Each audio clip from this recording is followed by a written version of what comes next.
हमारे एक बुजुर्ग बड़ी प्यारी बात करते थे कि ये फदक किसका था जी, यानी यहूदियों का था। कहा उनसे ले लिया गया तो उनकी बेटियां तो नहीं रोई। हो जिनसे ले लिया गया उनकी बेटियां नहीं रोई। तो तुम सैयदा पाक की तरफ क्या निस्बत कर रहे हो और ये झूठ बांध रहे हो कि वो इतने गम में रोई कि उनके बाल सफेद हो गए। आज गैर मुस्लिम ये कह सकता है कि मुसलमान भूख से मर रहे थे और नबी ने सारा उठाकर अपनी बेटी को दे दिया, माअज़ल्लाह। अल्लाह, ये इल्जाम तुम उधर लाना चाहते हो। तो रुको जरा, सब्र करो। प्यारे बच्चों, जो कुछ करना था कर लो, अब्बू आ रहे हैं। हजरत अब्दुर्रहमान बिन औफ रवायत करते हैं रजी अल्लाह ताला अन्हु, वो कहते जब हजरत अबू बकर बीमार थे ना, जिस बीमारी में उनका विसाल हुआ है, वो कहते मैं गया उनकी इयादत के लिए, तो जाके उनके पास बैठ गया। ये अहले सुन्नत की किताबें दे रहा हूं। पास बैठ गया तो उन्होंने रोना शुरू कर दिया।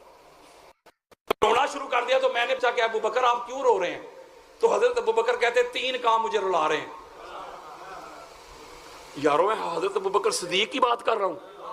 वो कहते कौन से 3 काम? फरमाया एक तो वो है, काश, जुमला सुने, काश मैं उमर बिन खत्ताब को फातिमा तु ज़हरा के घर ना भेजता, उसकी तलाशी के, जुमला सुने, तलाशी के लिए। बेशक उधर मेरे कत्ल की प्लानिंग भी हो रही होती, ना भेजता। एक दूसरा कहते खालिद बिन वलीद को मालिक बिन नवैरा के कत्ल के लिए ना भेजता। 2 तीसरा कहते बीबी पाक आई थी फदक के लिए, काश उसको खाली ना मोड़ता। ये मैं अहले सुन्नत की किताबें दे रहा हूं, शिया नहीं। मौलवी जी हजरत अबू बकर सिद्दीक तो खुद इकरार कर रहे हैं कि ये तीनों काम जो हैं मिस हैंडलिंग हुई है मुझसे। काश ये काम मैं ना करता। रोते रहे, माफी मांगने के लिए जाते रहे।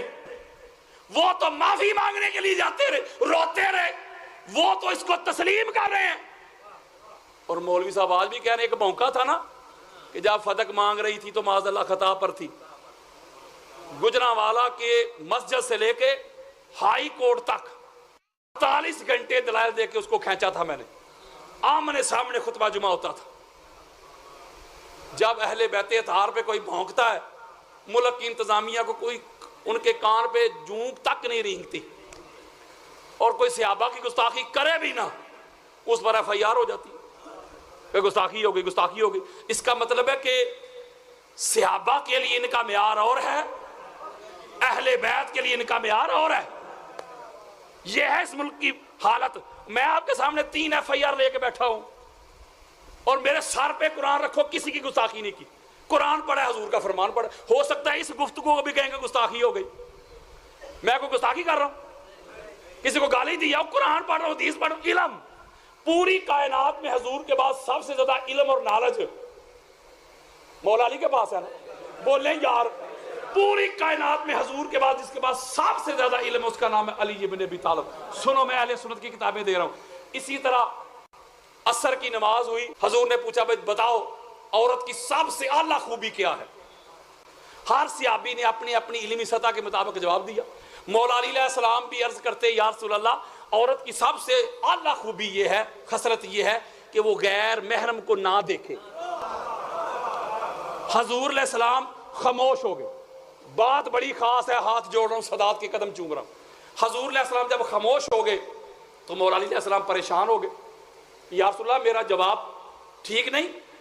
आका अलैहिस्सलाम फरमाते हैं कि तेरा जवाब 100% दुरुस्त नहीं। मौला अली अलैहिस्सलाम बड़े परेशान हो गए। परेशानी की आलम, परेशानी तो बनती थी ना, हुजूर के बाद इतना ज्यादा जिसके पास इल्म हो, नॉलेज हो, फाहम हो, अदराक हो, शऊर हो, जबरील भी जिसका शागिर्द हो, तो परेशानी तो बनती थी। घर तशरीफ ले परेशानी की हालत में पाक सईदा ने जब मौला अली अलैहिस्सलाम के चेहरे को देखा तो फरमाती हैं अली परेशान क्यों है? मौला अली अलैहिस्सलाम फरमाते हैं कि फातिमा, हुजूर ने एक सवाल पूछा था कि औरत की सबसे बेहतरीन खूबी क्या है, खसलत क्या है, एट्रीब्यूट क्या है? तो मैंने कहा था या रसूल अल्लाह, औरत की सबसे आला खूबी यह है कि गैर महरम को ना देखे। हुजूर ने जवाब कबूल नहीं किया, इसलिए परेशान।